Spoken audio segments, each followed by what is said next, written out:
கூட அவர் பார்க்க முடியாது போல இருக்கு. பாப்புலாரிட்டி இருக்கிறதுனால என்ன வேணா பண்ணலாமாங்க?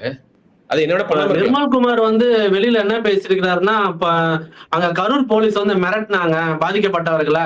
அவர் ஒரு உருட்டு உருட்டிட்டு போயிருக்கிறார். அவரே வந்து இப்ப பொங்கல் வரதுனால அப்புறம் தேவைன்னா அப்புறம் வரேன்னு சொல்லியிருக்காரு. அதெல்லாம் ஓகேங்க.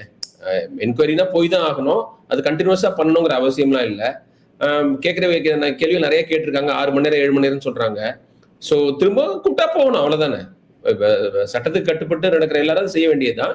சிபிஐ என்கொயரி வேணும்னு அவங்க ஆசைப்பட்டாங்க, கிடைச்சிருக்குது, அங்க போய் சொல்லட்டுமே. அதாவதுங்க அவங்க ஆசைப்பட்டது நிறைவேற்றிட்டாங்க. அதாவது என்கொயரில விஜய் ரசிகரா நடத்துவாரு. என்கொயரி வந்து டிஎஸ்பி லெவல் ஆபீசர் நடத்துவாங்க. இவங்களுக்கு கம்ஃபர்டபுளான கேள்வி எல்லாம் கேட்க மாட்டாங்கல்ல. ஏன் லேட்டு அப்படிங்கிற கேள்வி முதல்ல கேட்கணும். நீங்க என்ன ஏற்பாடு செஞ்சிருந்தீங்க, இதுக்கு முன்னாடி இந்த கூட்டத்தெல்லாம் பார்த்திருப்பீங்க, ஏன் வந்து நீங்க அலர்ட்டா இல்லைங்கிற கேள்வி கேட்டுதான் ஆகணும். நம்ம ஏற்கனவே பேசியிருக்கோம். 2 தரப்புக்கும் கிளீன் சீட் கிடையாது என்ன பொறுத்த வரைக்கும்.